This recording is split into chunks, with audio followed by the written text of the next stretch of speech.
Hello guys, welcome to another video What It Takes to Be a Monarch, DaL X Fate, by PixyTokisaki14. Chapter 18. Playing the Right Cards POV Artoria Pendragon. After the day was over, me along with Morgan and Merlin went back to our apartment after Morgan's training. Merlin helped her out with spells while I trained her with close quarters combat. Anyway, when we got home, Mordred was already waiting for us at the door. "Father, I have something to report," she said to me as I walked up to her. I nodded and replied with, "Let's talk inside." Mordred nodded herself and I unlocked the door and we went in. After that we sat down on the couch still in our heroic spirit outfits. "What was it you're reporting, Mordred?" I questioned the knight in front of me holding my chin. Morgan went on ahead and prepared dinner while Merlin went out of her spirit form to have a listen. "It's origami, father. She didn't attend class. This is the first time she was absent, so it's very suspicious that she stopped attending," Mordred explained as I drift into my thoughts. So the second half of Season 3 has already started, and we're at the point where Ellen offered something to Origami which lead to her joining Dem. If I'm correct, Origami is in her apartment right now planning to attack Shido's house. So if that's the case, I'm guessing Shido is suspicious and will go to Origami's apartment. From there she'll knock Shido out and tie him up in an abandoned subway station somewhere in the city. I cannot interfere this time because if I do that, Origami would never become a spirit and that will definitely jumble the timeline moving forward. For now, I need to observe her then jump in once Origami inverses, or I can prevent that from happening by interrupting her meeting with Kurumi. But if I do that, Origami will just get frustrated not knowing the fate of her parents instead of having closure. I sat there deep in thought for a solid 5 minutes. Mordred tried to snap me from me thoughts by grabbing my arm, but Merlin nearly grabbed her hand and shook her head. Mordred nodded in understanding. "I got it. If I let it plan out the way it was intended, maybe I can help restrain Origami using Artoria Lancer Altar. Then Shido can come in and both seal and give her closure to her parents' deaths. Shido doesn't know her past either, which is an important detail later on. If that is the case, then I'll go explain to him what she saw in her past when Kurumi used Yod Bet on her. Hopefully that will help him heal Origami's wound. Oh yeah, I almost forgot about Katori. Katori would have been killed in there since the Fraxinus got shot down by a Dem airship. I guess I can get Merlin to help by casting a stronger barrier around the ship that can tank the shots from that Dem airship. I think it wouldn't affect the timeline much, since if I do that, then Origami will still find closure to her past." "Alright, then it's settled. I have made a decision," I announced, earning a gaze from Mordred and Merlin. "Mordred, you are to watch what events are going to follow, but keep your distance.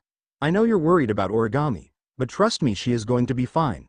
For now just watch, and if you see Origami report to me, okay?" Mordred just nodded, but her nods seem very hesitant. "Please Mordred, just trust me on this." "Merlin, you're with me, and when I make a move follow me and I'll give you orders from there." "As you wish, my king," Merlin said politely, bowing. "Alright, I've set my cards, let's see if it'll pay out in the end." Morgan arrived later on with dinner in tow. Mordred just bolted to the kitchen, earning a giggle from Merlin. The said wizard just went back to spirit form to conserve mana. I then walked over to the dining table and we all sat down and ate dinner. "Pav Shido Itsuka, it's already been a few days since Origami disappeared. I'm really starting to get worried." Mordred said she can't even find her, which is really worrying. Right now I'm going to her apartment to see if she's still in there.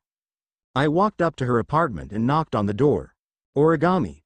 It's me, Shido. Are you home?" I yelled, trying to get someone to open the door. No reply.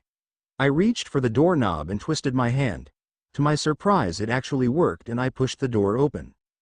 Inside, it was still furnished. Origami's things were still here and everything was in there since the last time I visited. "Hello?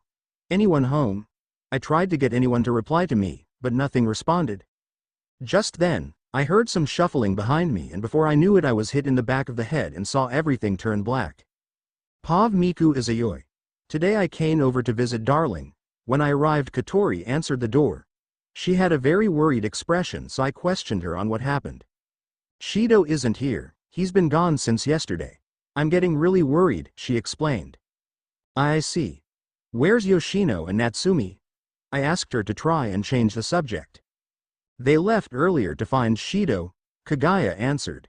Just then, A hole was blasted through the house and outside was Origami holding her laser sword in preparation for an attack.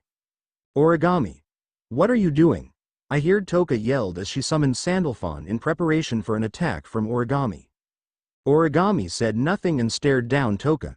She then dashed towards Toka in speeds and tries a slash to take her out of the fight. Toka managed to parry her attack and push her back. That realizer. That's dem tech. Origami, what are you doing with them? Katori shouted in disbelief as she stared down the Origami. That is none of your concern, she replied. Toka then dashed to attack Origami, but she was able to parry it. Using Toka's attack as a distraction, we ran out of the house and tried to escape, but Ellen had the house surrounded with dem drones. Surrender, we have you surrounded, Ellen said in a low voice, but we were able to hear her. I hear Katori click her tongue as she transformed into her astral dress. Kagaya and Yuzuru followed suit in preparation for a fight. I also transformed into my astral dress. Pav Shido Itsuka. I need a way to get out of here. I was tied to a chair in an old-looking subway station. Origami came earlier and said that it was for my own safety that I was kept here. This is bad. I feel like something bad is going to happen to everyone. Just as I was thinking of a way out, Origami came back and she stared at me. Origami, please don't do it, I pleaded, which earned a laugh from Origami. Origami. Ha ha ha ha ha ha, you should have seen your face, ha ha ha.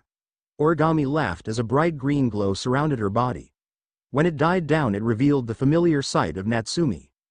Natsumi. I said in shock. Ha ha, missed me? She said as she started untying the ropes that kept me towed to that chair. Thank you, Natsumi. I thanked her as another figure entered the room. It was Yoshino and she had a small smile on her face. No, I couldn't done it without Yoshino's help, she explained as I smiled and head-patted Yoshino. We need to get back. Everyone is in danger, I exclaimed as Yoshino and Natsumi nodded. We then started to run back to our house. Pav Toka Yatagami. I was locked in battle with Origami. As we were fighting, everyone escaped, but I have a feeling they're currently facing other troubles. Origami, stop it. We're your friends. I managed to yell, but I was silenced when Origami went for an overhead strike, but I managed to parry it with Sandalphon.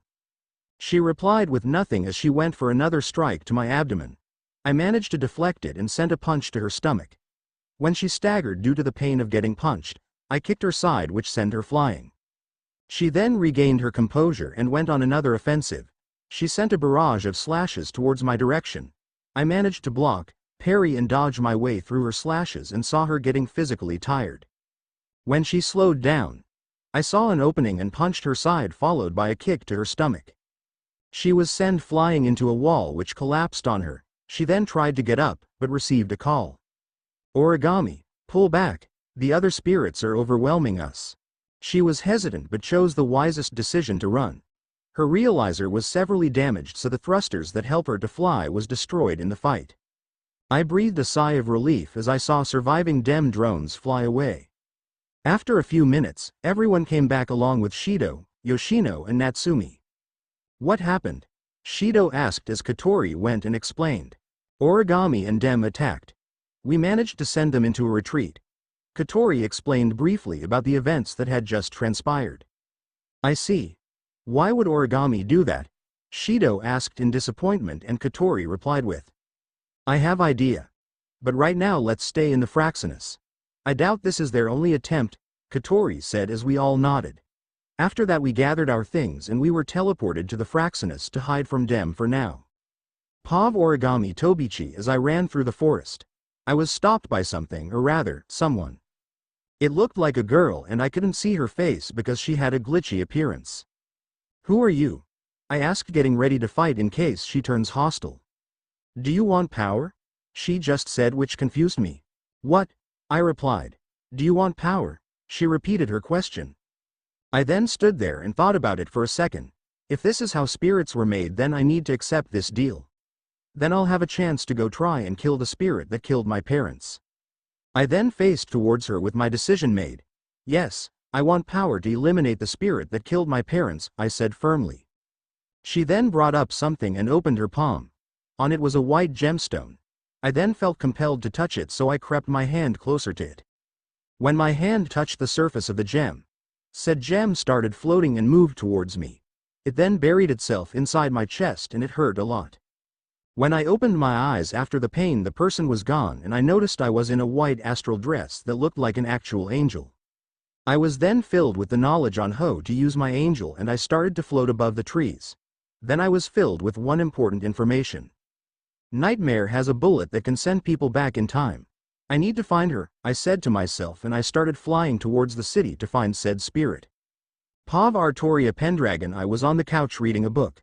I couldn't concentrate because of the moaning coming from the other room. Looks like Merlin learned how to use incognito mode. I said to myself in disappointment. Why did my sister teach her how to use a phone? Now I can't focus on reading. Morgan was currently shopping for groceries when Mordred barged in. Father, origami attacked Shido's house, Mordred said. I see, then it's time to make a move. Stay here and wait for Morgan. Merlin, let's go. I called the wizard, who then left the room where the moaning came from. I noticed she was real sweaty and her hair was a mess. You know what? I'm not even going to question it. Come on, let's go, I said, transforming into my heroic spirit outfit, and Merlin turned invisible with a proud expression on her face. Mordred then transformed out of her armor and sat down on the couch and started watching TV. I then ran out and left the apartment. I climbed up to building after building with Merlin floating behind me. The sun had already set a while ago, so the city was alive with lights. When I climbed the tallest building in Tengu City, I saw Kurumi and Origami talking with each other. And as I predicted, Origami is already a spirit, so phase 1 of the plan is complete. Era, what are you doing here, Artoria?